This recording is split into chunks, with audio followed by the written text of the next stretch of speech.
après, une autre démonstration, ça c'est une page tirée d'un manuel de mathématiques pour montrer que tout document existant n'est pas forcément adapté au tableau interactif.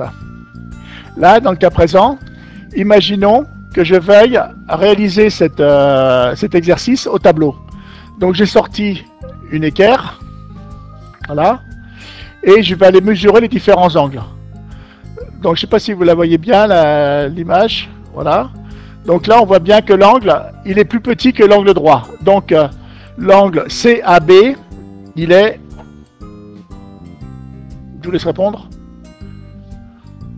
Il est aigu, voilà. Donc CAB. D'accord? Donc, si on envoie un élève au tableau faire ça, le temps qu'il fasse ça pour la dizaine d'angles, tous les autres seront endormis ou debout sur la table. Donc, c'est pas une bonne utilisation. C'est très bien à utiliser sur papier, hein, en exercice, mais c'est pas très adapté au tableau interactif. Ça fera perdre beaucoup de temps. En plus, tous les élèves auront envie d'y aller. Et donc, c'est une séance qui va vous prendre 3/4 d'heure. Donc, ça n'a pas un gros intérêt juste pour voir l'équipe d'angles. Donc là, je vous fais une autre proposition. C'est la même activité, mais pour laquelle j'ai verrouillé les éléments, hein, sur le tableau. Vous voyez, il y a un petit cadenas qui apparaît quand j'essaie de cliquer dessus. Vous voyez le petit cadenas là, par exemple ici, là. D'accord?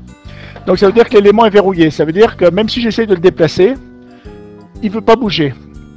Donc là, j'ai aussi utilisé des couleurs différentes pour qu'un élève puisse me dire à gauche, noir, rouge ou vert, par exemple. Et j'ai créé des étiquettes avec les différents types d'angles.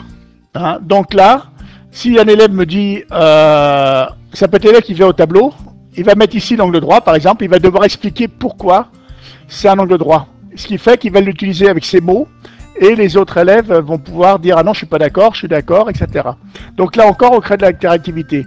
Et la manipulation, elle est très pratique, puisqu'il y a juste 3 étiquettes à déplacer et à mettre en place.